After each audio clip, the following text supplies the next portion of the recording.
हमारा टॉपिक है आज का हाइपरटेंशन। जो मोस्ट कॉमन कॉज है इस्चेमिक हार्ट डिजीज़ का या कार्डियोवास्कुलर डिजीज़ का। सो मेनली ये होता क्या है, इसको हम शॉर्ट फॉर्म में लिखेंगे HTN, मतलब हाइपरटेंशन। तो हाइपरटेंशन जो होता है वो increase in the arterial pressure. ठीक, तो जो ये है मोस्ट कॉमन कॉज, ठीक, most common cause of cardiovascular disease in the world. ठीक, फिर हम इसकी नॉर्मल रेंज देखेंगे। नॉर्मल रेंज क्या होती है? जो हम देखते हैं बीपी, एक तो सिस्टोलिक में हम देखते हैं सिस्टोलिक mmHg, ठीक। फिर डायस्टोलिक में देखते हैं हम mmHg, ठीक। तो नॉर्मल वैल्यू जो होती है सिस्टोलिक की होना चाहिए लेस देन 130 और डायस्टोलिक की होना चाहिए लेस देन 85, ठीक। और हाई नॉर्मल भी जो होता है वो होता है 130 to 140 और 85 to 90 mmHg डायस्टोलिक, जो रेगुलरली एक्सरसाइज करने पे, कभी कोई ऐसी सिचुएशन आने पे जिससे हम डर जाते हैं, जिससे थोड़ी देर के लिए हमारा बीपी बढ़ जाता है, ठीक। ये नॉर्मल हाई है। नॉर्मल उसके बाद वो अपने नॉर्मल रेंज में आ जाता है। लेकिन हाइपरटेंशन में ये वैल्यू परसिस्टेंट बड़ी ही रहती है, ये कभी भी कम नहीं होती है, ठीक। तो हाइपरटेंशन की 3 स्टेजेस देख सकते हैं। एक तो माइल्ड स्टेज, जिसको स्टेज 1 भी बोलेंगे, ठीक। इसमें सिस्टोलिक वैल्यू होती है 140 to 159 mmHg और डायस्टोलिक होती है 90 to 99, ठीक। फिर हम मॉडरेट, जो स्टेज 2 है, उसमें होती है 160 to 179 और डायस्टोलिक होती है 100 to 99। सीवियर जो होती है स्टेज 3, बहुत सीवियरली बड़ा हुआ रहता है सिस्टोलिक एंड डायस्टोलिक, जो 180 और ये होती है 110, ठीक। हमने देख लिया ये इसकी नॉर्मल रेंजेस होती हैं, ठीक। फिर हम क्लासिफिकेशन देखेंगे। क्लासिफिकेशन ऑफ हाइपरटेंशन, ठीक।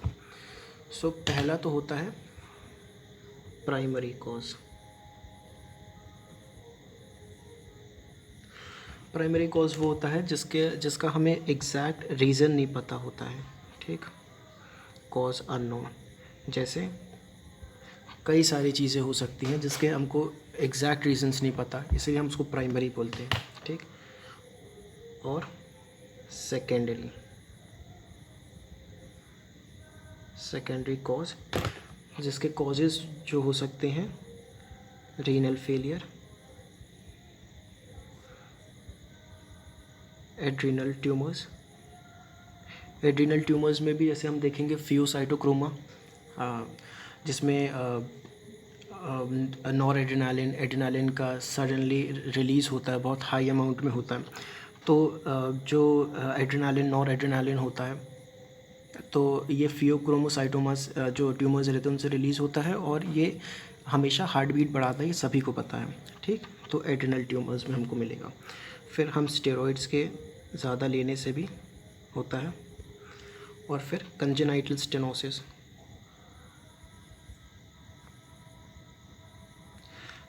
स्टेनोसिस, जैसे आयोटा का स्टेनोसिस मतलब नैरोइंग होती है। तो अगर आयोटा में नैरोइंग है, हाँ, कंजेनाइटली, तो हमें देखने मिलेगी हाइपरटेंशन प्रॉब्लम, ठीक। ठीक, अब हम रिस्क फैक्टर्स देखते हैं, रिस्क फैक्टर्स क्या क्या होते हैं।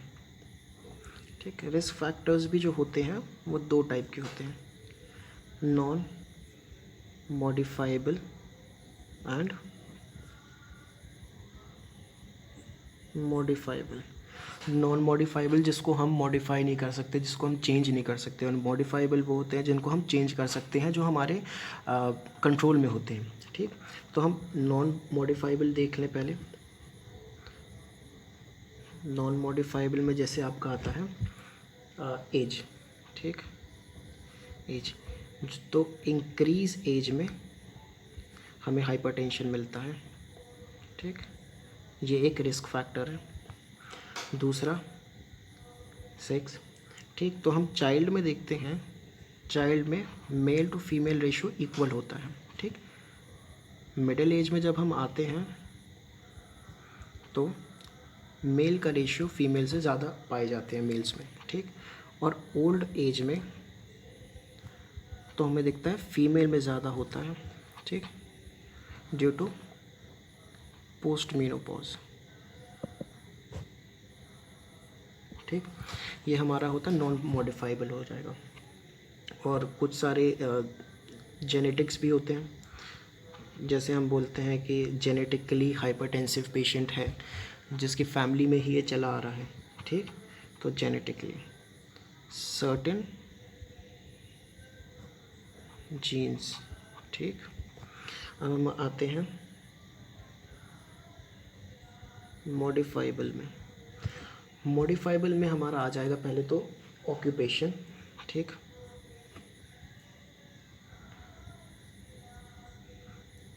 So stressful occupation mostly doctors का होता है।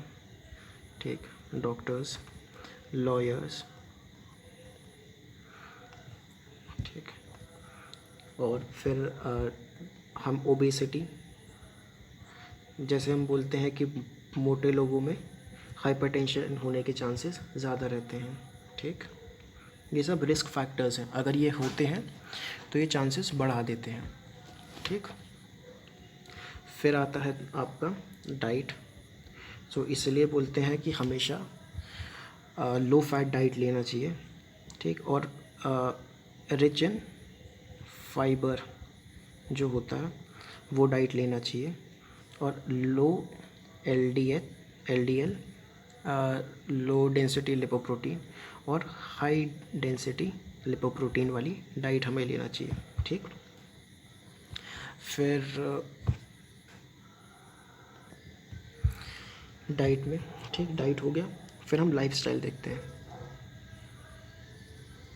लाइफस्टाइल में भी अल्कोहल, स्मोकिंग, ठीक, लैक ऑफ एक्सरसाइज, इसलिए एथलीट्स में ये बहुत कम मिलता है। ठीक, अब हम देखते हैं इसके क्लिनिकल फीचर्स की। पेशेंट आपके पास आएगा तो उसको कौन कौन से सिम्टम्स होंगे, साइंस होंगे। पहला तो होगा हेडेक। ठीक, दूसरा अर्ली मॉर्निंग सब ऑसिपिटल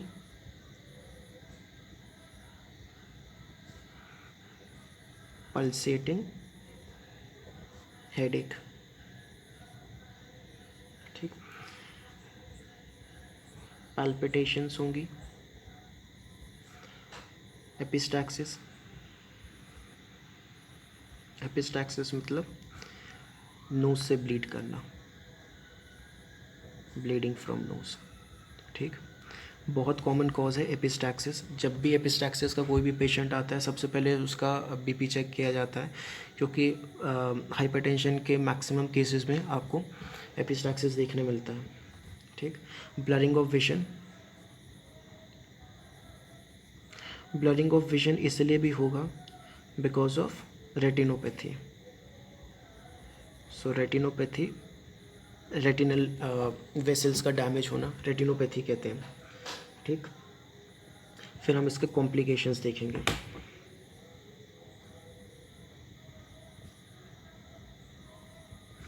कॉम्प्लिकेशंस हाइपरटेंशन के क्या क्या होते हैं, ठीक। पहले तो angina, angina pectoris. Angina pectoris मतलब इंक्रीज ऑक्सीजन डिमांड हो जाती है, ठीक, और हार्ट को लेस ऑक्सीजन मिलती है, ठीक। तो उसको ज़्यादा ऑक्सीजन चाहिए रहती है लेकिन उसको मिलती है कम ऑक्सीजन, तो उसे कारण पेन उठता है जिसको हम एंजाइना पेक्टोरिस बोलते हैं, ठीक। फिर कॉम्प्लिकेशन में मायोकार्डियल इन्फार्क्शन, जिसको हम लेमन लैंग्वेज में बोलते हैं हार्ट अटैक, ठीक। मायोकार्डियल इन्फार्क्शन, ठीक। फिर सेरिब्रल हेमरेजेस मिलेंगे, सेरिब्रल हेमरेज, ठीक। पेपिलोडेमा, पेपिलोडेमा होता है ऑप्टिक डिस्क का एडिमा, पेपिलोडेमा, ठीक। फिर हमको स्कोटोमास भी मिलते हैं। स्कोटोमा का मतलब होता है श्रिंकेज ऑफ विजुअल फील्ड,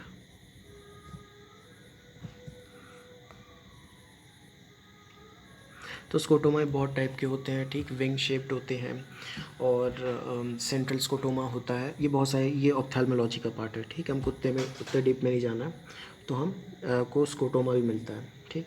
एक और टर्म आता है कि हाइपरटेंसिव क्राइसिस, हाइपरटेंसिव क्राइसिस, तो ये क्या होता है, वेरी हाई बीपी, ठीक। आपके पास कोई पेशेंट आएगा, उसका बीपी बहुत ज़्यादा होगा, ठीक। तो सिस्टोलिक जो होता है, सिस्टोलिक अप्रॉक्स होगा ग्रेटर देन 220 mmHg और डायस्टोलिक होगा ग्रेटर देन 120 mmHg। तो इतने हाई बीपी के पास आपके पास पेशेंट आएगा और उसके सारे एंड ऑर्गन डैमेज होने लगेंगे, ठीक, विथ एंड ऑर्गन डैमेज। जैसे क्या होगा, रेटिनोपैथी हो जाएगी, ठीक। नेफ्रोपैथी भी मिलेगी हमको, ठीक। ब्लड विजन मिलेगा। तो आपको सडनली आपको ही मैनेज करना है, ठीक। बहुत ज़्यादा हाई है तो आप क्या करोगे, आपको पहले बीपी को रिड्यूस करना है, ठीक।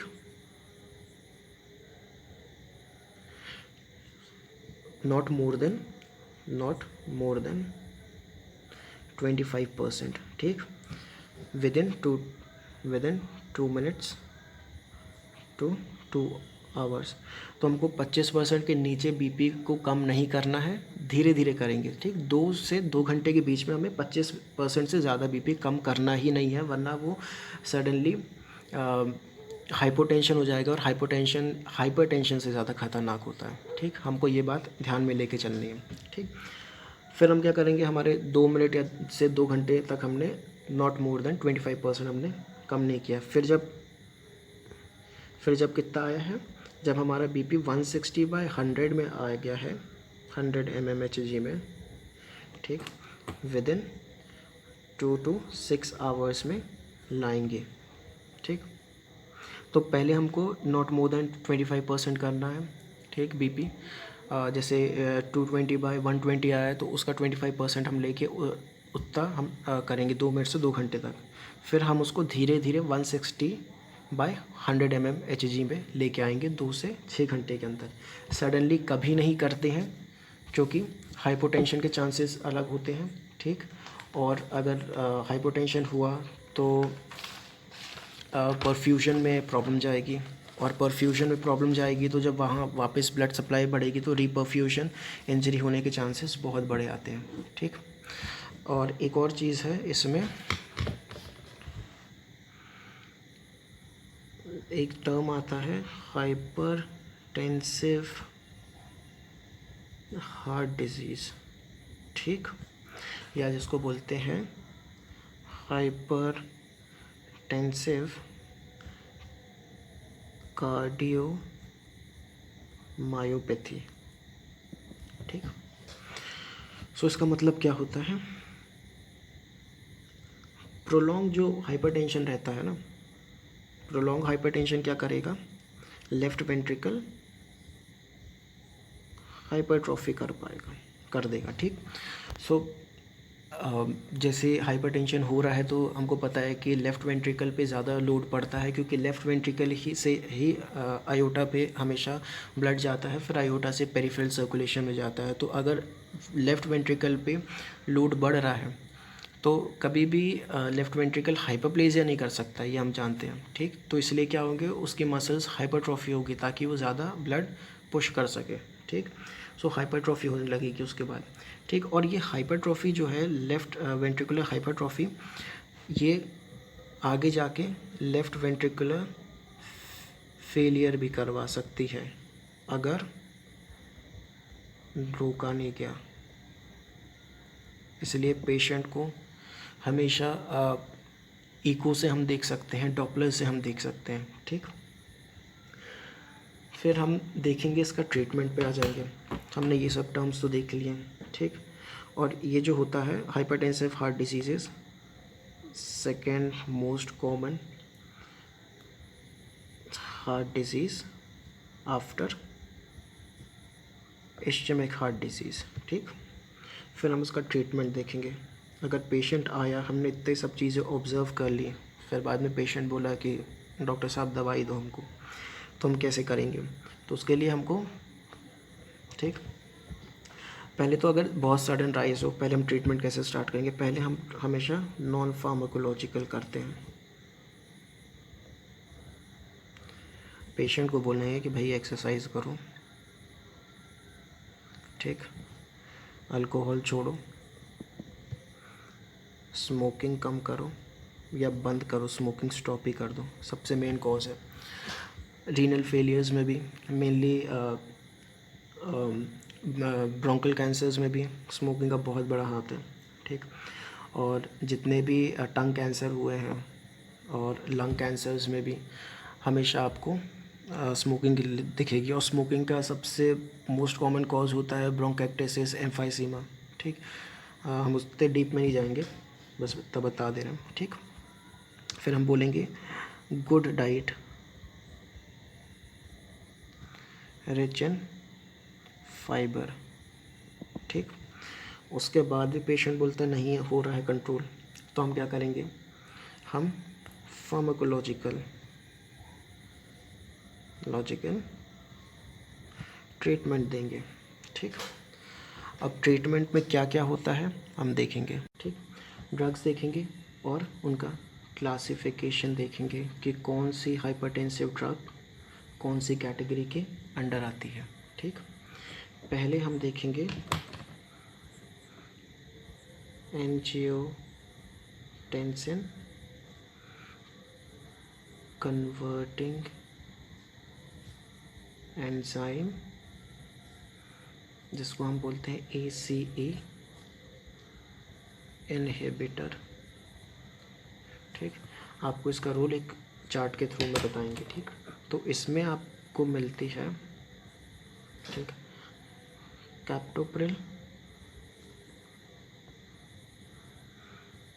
एनालप्रिल, ठीक, फिर लिसिनोप्रिल, रैमिप्रिल। तो जिनके पीछे प्रिल लग गया, ठीक, जिनके पीछे प्रिल लग गया वो ACE इनहिबिटर्स होते हैं। ठीक, इनके अंडर्स में और भी ड्रग आती है, लेकिन एक सिंप्लीफिकेशन के लिए हमने 4 ड्रग्स लिए हैं। ठीक, फिर सेकेंड हम देखते हैं एंजियोटेंसिन 2 रिसेप्टर ब्लॉकर्स, जिनको हम ARBs भी कहते हैं। ठीक, इसमें आते हैं लोसार्टन,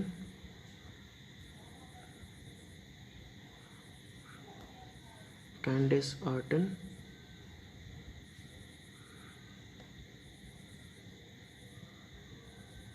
एरबिस आर्टन,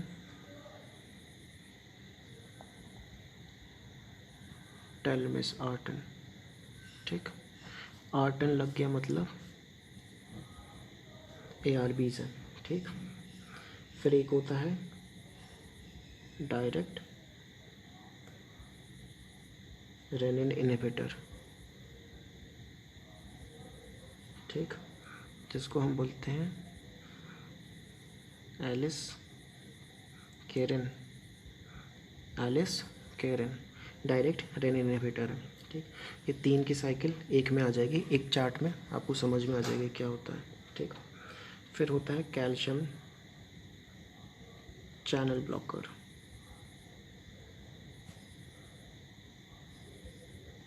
ठीक, जिसमें आता है आपका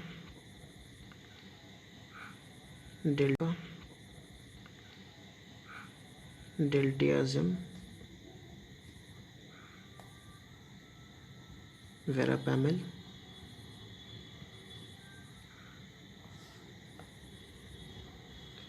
निफिडिपिन।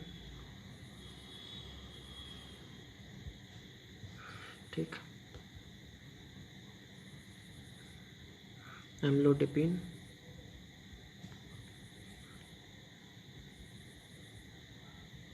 निकार्डिपिन। सो जहाँ पिन लग गया कैल्शियम चैनल ब्लॉकर हो गया। ठीक, फिर हम देते हैं diuretics. Calcium channel blockers mainly होता है कि ये वैसोडाइलेशन करवाते हैं। ठीक, वैसो डायलेटेशन, इसका फंक्शन यहाँ से देखिए, कैल्शियम चैनल को ब्लॉक कर देंगे, कैल्शियम का इनटेक नहीं हो पाएगा। ठीक, तो कैल्शियम का इनटेक नहीं हो पाएगा तो कभी भी कंस्ट्रक्ट नहीं कर पाएगा, तो ये वैसोडाइलेशन करवाते हैं। ठीक, तो इनका मेन आप मैकेनिज़्म यही याद रखिए कि वैसोडाइलेशन करवाते हैं। फिर डायूरेटिक्स। सो डायूरेटिक्स जो होता है, डायूरेटिक्स का मेन कॉज होता है कि ये सोडियम वाटर रिटेंशन को कम करवाता है। तो अगर आपकी बॉडी में सोडियम कम रहेगा तो जो हार्ट रेट है वो कम होगी, क्योंकि सोडियम हमेशा जो होता है वो ऐसे नोड को स्टिमुलेट करता है। अगर बॉडी में सोडियम ही कम होगा तो ऐसे नोड कम स्टिमुलेट होगी। ठीक, और बीपी आपका नॉर्मल रहेगा। इसीलिए हमेशा हाइपरटेंसिव पेशेंट को बोलते हैं कि लो सोडियम डाइट लेना चाहिए। ठीक, तो diuretics along with water sodium को भी बॉडी से बाहर निकालेगा। ठीक, लेकिन हमको ये भी देखना है कि एक्सेसिव हमको नहीं देना है, वरना हाइपोनाइट्रीमिया हो जाएगा, मतलब सोडियम की कमी हो जाएगी, तो हमको वो भी देखना है। साथ साथ हमें डायूरेटिक्स में ये भी देखना है कि जब आयंस जाते हैं, ठीक, सोडियम जाता है तो सोडियम के साथ साथ कैल्शियम भी जाता है और पोटेशियम भी जाता है। सो पोटेशियम की अगर डेफिशिएंसी आपकी बॉडी में हुई तो बहुत सीवियर प्रॉब्लम्स होने लग जाएगी रिलेटेड टू हार्ट। ठीक, कार्डियक अरेस्ट की प्रॉब्लम आ सकती है, बहुत सारी ऐसे कार्डियोवास्कुलर प्रॉब्लम्स आ सकती है। तो हम हमेशा पोटेशियम स्पेयरिंग डायूरेटिक्स भी देते हैं along with other anti hypertensive. ठीक, तो इसमें होती है थियाजाइड एंड रिलेटेड एजेंट्स। ठीक, तो इसमें हाइड्रो क्लोरो थियाजिड, ठीक, क्लोरथैलिडोन,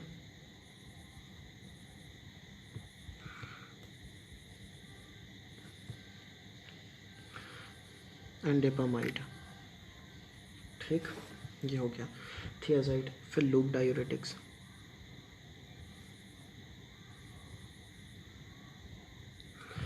लूप डायूरेटिक्स जिसको हम हाई एफिकेसी डायूरेटिक्स भी बोलते हैं। ठीक, फिरोसामाइड, ब्यूमेटानाइड,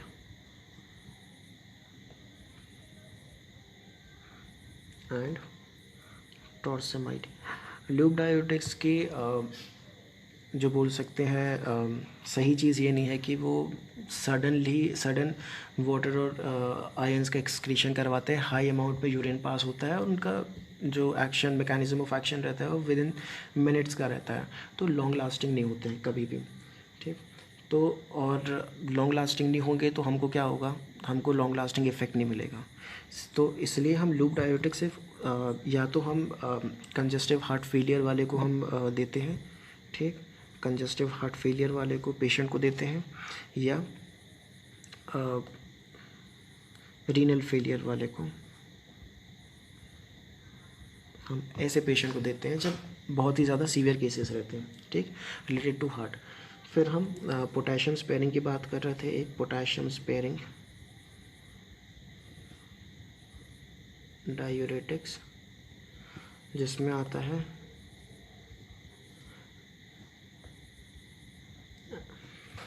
एमिलोराइड, ठीक, ट्राई एमेटेरिन, फिर स्पायरिनो लैक्टोन, ठीक। तो हम ये हमारा पोटेशियम स्पेयरिंग होगा कि ताकि बॉडी में हाइपोपोटेसीमिया ना हो, ठीक। तो हम इस कारण से पोटेशियम स्पेयरिंग देते हैं, ठीक। फिर हम एक और देखते हैं एजेंट्स, सिम्पैथोलिटिक, ठीक, सिम्पैथोलिटिक एजेंट्स। सो मेनली हमको पता है कि हमारा जो हार्ट होता है, ठीक, उसको सिंपैथेटिक नर्वस सिस्टम स्टिमुलेट करता है और पैरासिम्पैथेटिक नर्वस सिस्टम, ठीक, उसको सिंपैथेटिक नर्वस सिस्टम स्टिमुलेट करता है और पैरासिम्पैथेटिक नर्वस सिस्टम, ठीक, उसकी हार्ट बीट कम करता है। तो sympathetic nervous system always associated with increase in heart rate, increase in blood pressure, ठीक, और parasympathetic is always related associated with decrease in heart rate and decrease in blood pressure. So हम sympathetic देंगे, ये agent direct sympathetic nervous system पे काम करते हैं, ठीक। पहला हम देखते हैं सेंट्रली एक्टिंग में देखते हैं हम क्लोनाडीन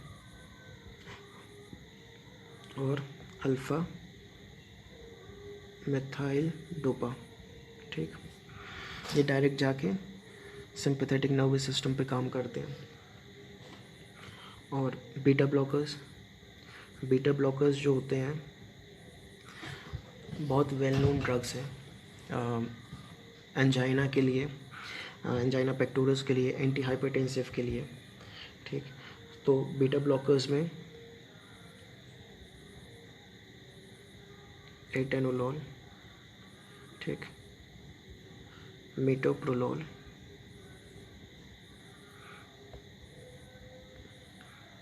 एस्मोलोल, ठीक, प्रोपेनोलोल। तो लॉल लग गया लॉल, ठीक। तो लॉल का मतलब हो गया बीटा ब्लॉकर्स। सो हमेशा आपको कोई भी बीटा ब्लॉकर्स याद ना आए तो हमेशा प्रोपेनोलोल का नाम ले लीजिए, ठीक, बहुत वाइडली यूज़ होता है, ठीक। टेमोलोल एंजाइना में हो गया, जहाँ भी आपको हार्ट रेट कम करनी होती है बीटा ब्लॉकर्स हमेशा दिए जाते हैं, ठीक। और कई बीटा ब्लॉकर्स जो होते हैं blockers with alpha blocking activity, ठीक।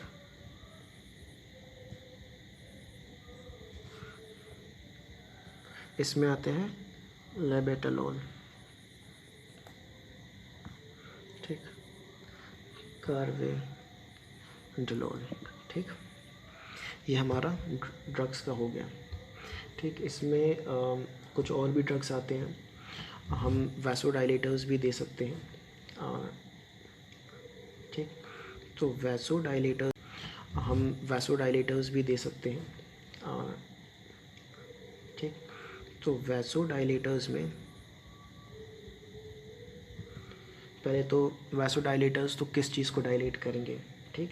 एक तो होते हैं आपके वीनोडाइलेटर्स, एक होते हैं आपके आर्ट्रियोलर डायलेटर्स जो आर्टरीज़ को डायलेट करें और एक वेंस को डायलेट करें। सो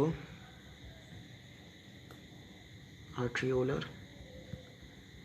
वेसोडाइलेटर्स में आते हैं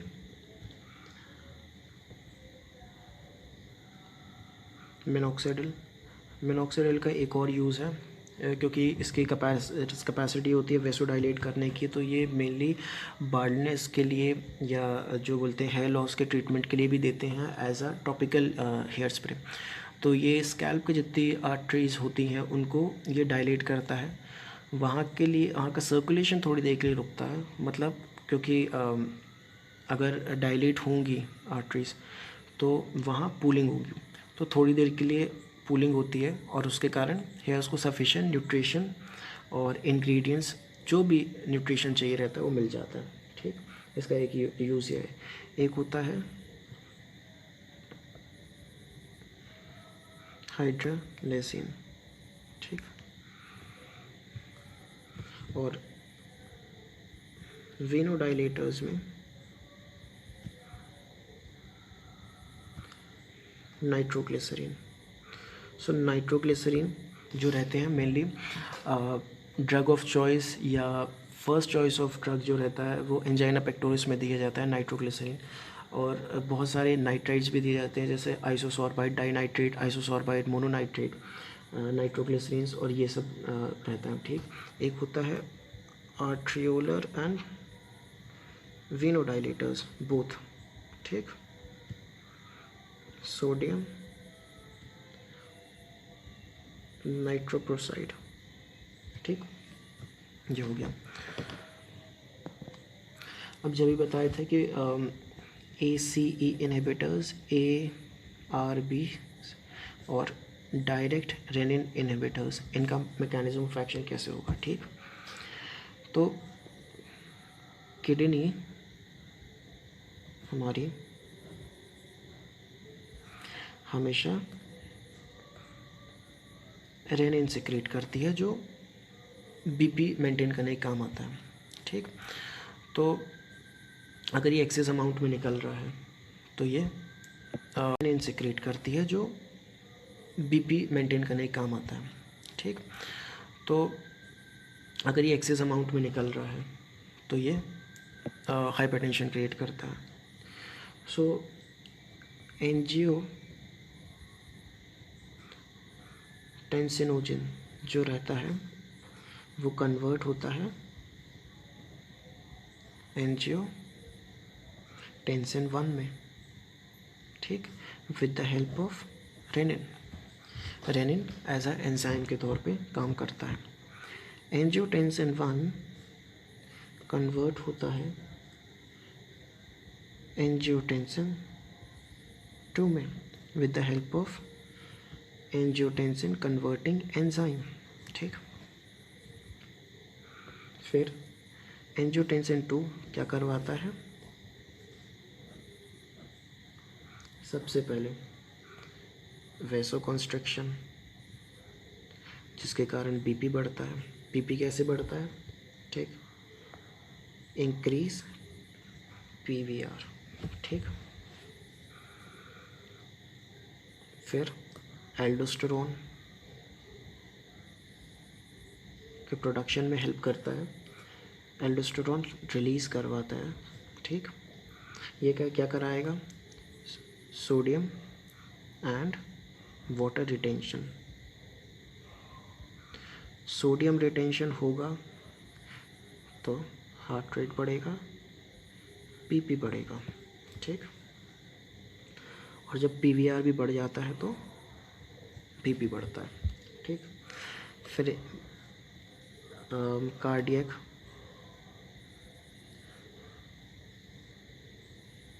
हाइपरट्रॉफी, हमने देखा था कि लेफ़्ट वेंट्रिकुलर हाइपरट्रॉफी हुई है, वही है। ठीक, एंड रीमॉडलिंग जिसको हम हाइपरटेंसिव कार्डियोमायोपैथी बोले थे। ठीक है, हमने देखे थे वो। फिर इंक्रीज इन सिंपैथेटिक एक्टिविटी, तो अभी बताए थे कि सिंपैथेटिक नर्वस सिस्टम हमेशा हार्ट को स्टिमुलेट करने का काम आता है। ठीक, तो ACE इनहिबिटर्स ACE इनहिबिटर्स यहाँ काम करता है, ब्लॉक कर दिया, ठीक। डायरेक्ट रेनिन इनहिबिटर यहाँ काम करता है, ठीक।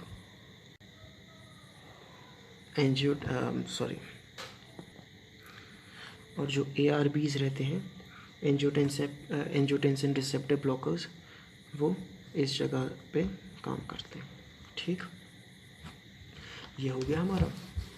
फिर उसके बाद हम कुछ साइड इफ़ेक्ट्स भी देखेंगे, क्योंकि बहुत सारे ड्रग्स हम ऐसे नहीं ले सकते हैं। ये सिर्फ थियोरेटिकली हम सुन रहे हैं, लेकिन जब आप पेशेंट को दोगे तो बहुत सारे आपको इसके साइड इफ़ेक्ट्स, एडवर्स इफ़ेक्ट मिल सकते हैं, ठीक। तो ठीक है, एडवर्स इफ़ेक्ट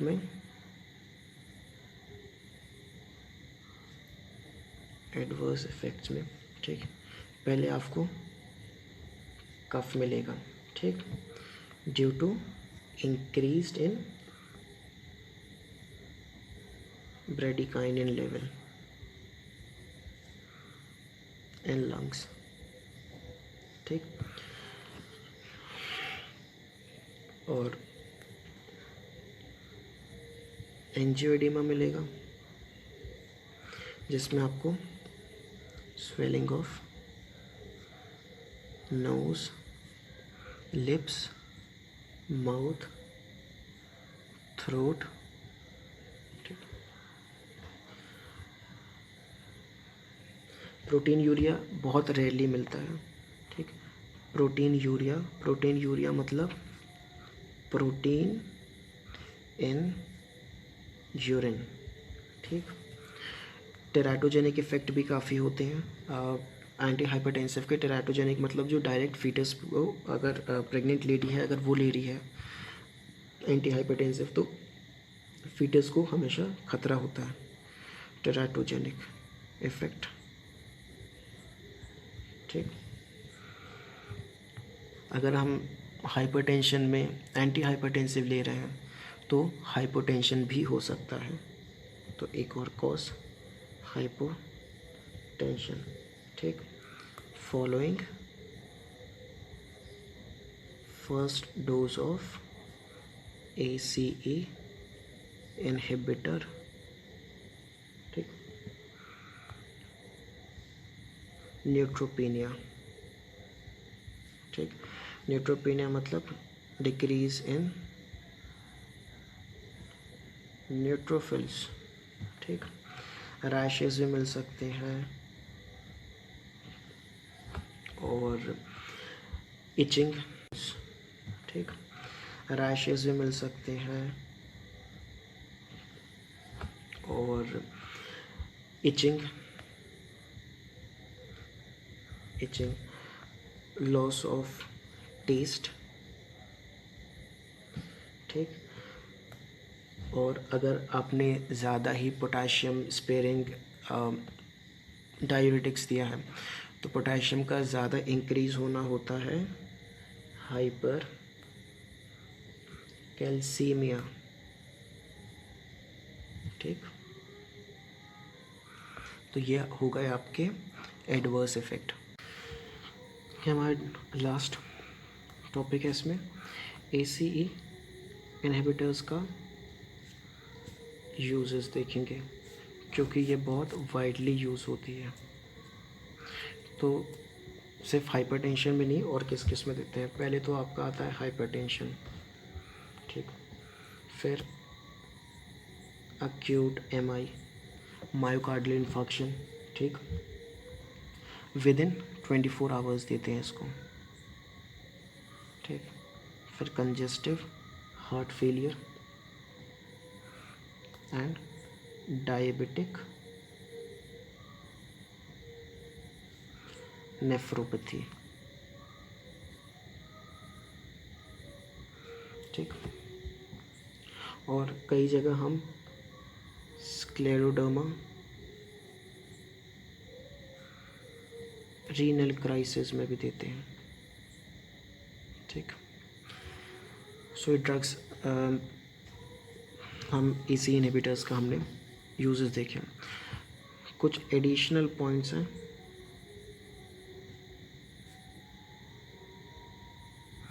कभी भी हम beta blockers and diuretics young patient को देने से अवॉइड करेंगे, ठीक।